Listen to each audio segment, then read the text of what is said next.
19 जून 2020 ची ती संध्याकाळ. तमिळनाडू राज्यात कोरोनामुळे कडक लॉकडाऊन लागू होता.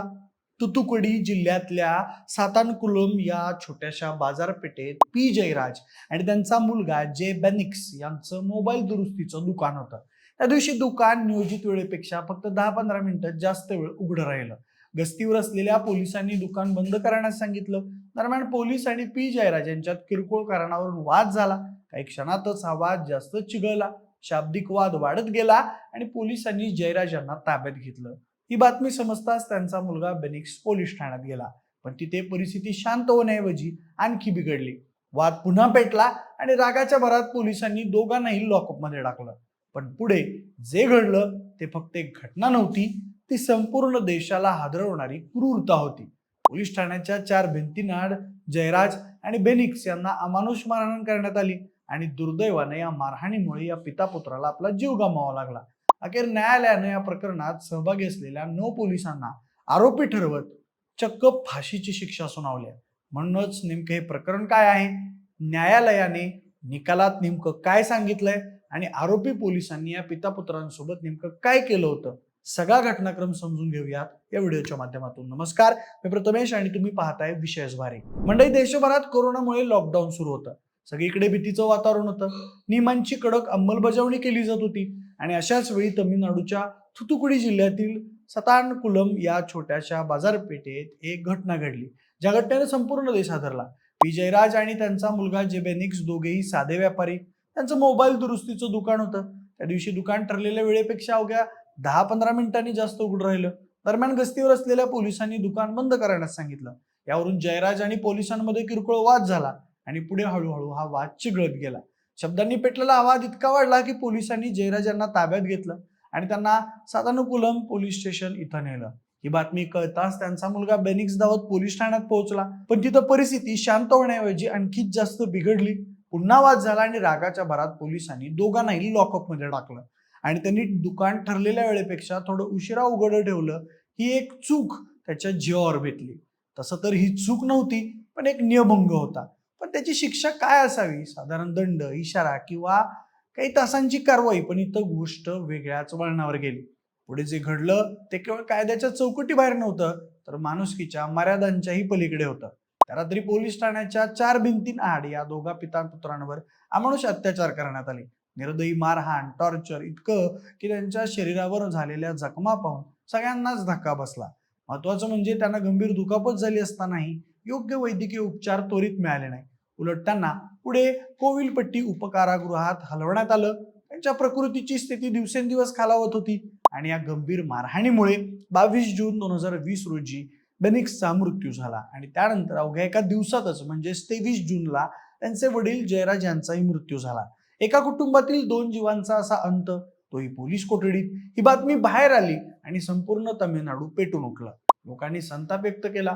सोशल मीडियावर, रस्त्यावर सगळीकडे एकच प्रश्न विचारला जाऊ लागला, हा न्याय आहे का?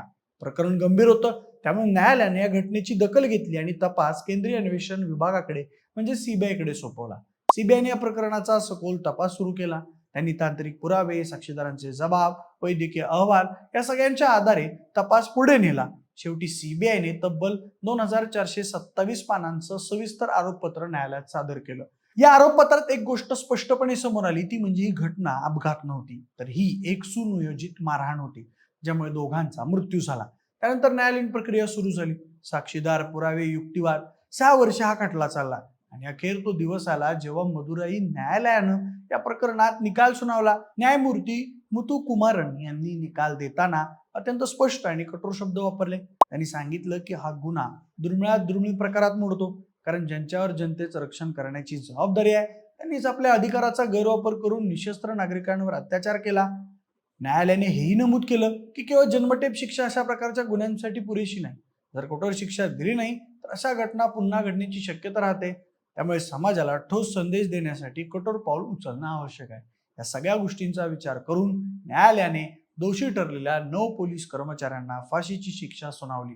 हा निर्णय अत्यंत महत्वाचा मानला जातो, कारण कस्टोडियल डेथच्या प्रकरणांमध्ये इतकी कठोर शिक्षा क्वचितच दिली जाते. याशिवाय न्यायालयाने पीडित कुटुंबाला सुमारे 1.40 कोटी रुपयांची भरपाई देण्याचे आदेशही दिले. जर दोषींनी दंड भरला नाही तर त्यांची मालमत्ता जप्त करून ती रक्कम पीडितांच्या कुटुंबाला देण्यात यावी असेही स्पष्ट करण्यात आले. न्यायमूर्तींनी आपल्या निरीक्षणात एक महत्वाची गोष्ट सांगितली की कोठडीतील मृत्यू हा समाजासाठी एक कलंक आहे. त्यांनी हेही अधोरेखित केलं की सत्ता जिथे असते तिथे जबाबदारी तितकीच असली पाहिजे, अन्यथा लोकशाही धोक्यात येते. या प्रकरणात फाशीची शिक्षा झालेल्यांमध्ये तत्कालीन निरीक्षक एस श्रीधर, उपनिरीक्षक बालकृष्णन आणि रघु गणेश, मुख्य कॉन्स्टेबल मुरुगन आणि साम दुराई यांच्यासह इतर 4 कॉन्स्टेबलचा समावेश आहे.